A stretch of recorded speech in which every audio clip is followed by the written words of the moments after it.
घूंघट एक औरत की अनसुनी दास्तां।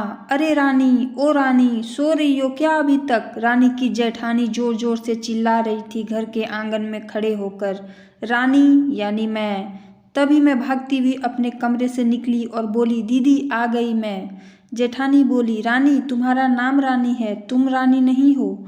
मैंने तुम्हें रात में ही समझाया था कि सुबह को जल्दी उठ जाना तुम्हारी मुँह दिखाई की रस्म है।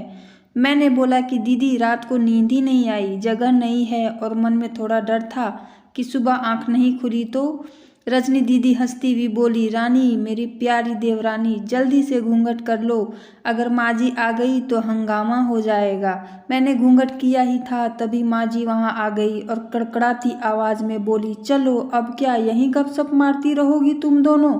हमने चलना शुरू ही किया था तभी माँ जी ने रजनी दीदी के कंधे पर हाथ रखा और बोली, पता है ना कहाँ से जाना है और कैसे जाना है।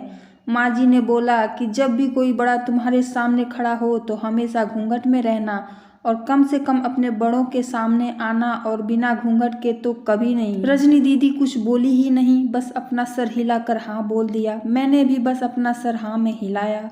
माँ जी के जाने के बाद मैंने पूछा, रजनी दीदी आप तो स्कॉलर हो और इन सब चीज़ों को कैसे निभाते हो।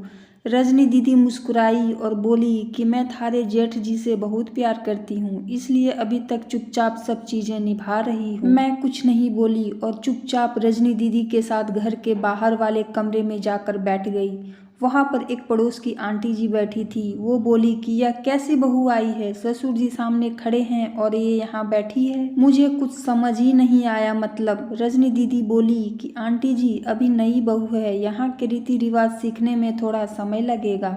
रजनी दीदी मुझे वहाँ से उठाकर मेरे कमरे में छोड़ गई।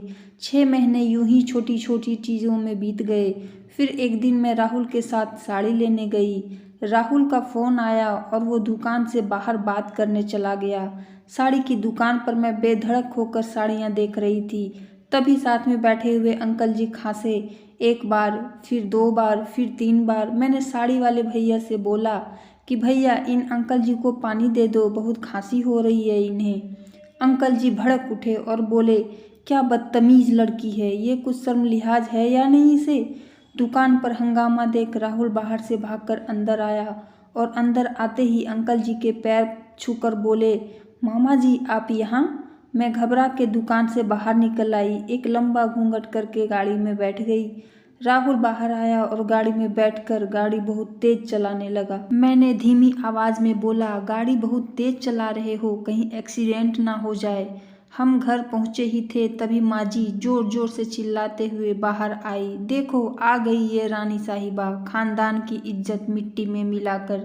तभी रजनी दीदी आई और बोली, माँ जी मेरे शादी को 6 साल हो गए हैं, मैं अभी तक मामा जी को नहीं जानती, ये कैसे जानेगी। माँ जी जोर से चिल्लाई, देखो कैसे चप्पड़ चप्पड़ जबान चला रही है इस रजनी की कभी। राहुल सबकी बात काटते हुए बोले कि माँ ये दोनों सही बोल रही है, अगर ये हमेशा घूंघट करके रहती है तो ये मामा जी को कैसे पहचानेगी। और माँ आज मामा जी के फ़ोन पर तुमने पूरे घर की शांति को भंग कर दिया है। ये वो ही समाज है जिसने सीता मैया पर भी उंगली उठाई थी। पिताजी और जेठ जी ने भी अपना पक्ष राहुल के साथ ही रखा। माँ जी थोड़ी देर सोचने के बाद वापस रजनी दीदी और मेरे पास आई और बोली कि तुम दोनों को अपनी मर्यादा पता है, मुझे उम्मीद है कि तुम कभी भी मेरा सिर शर्म से नीचे नहीं झुकने दोगी।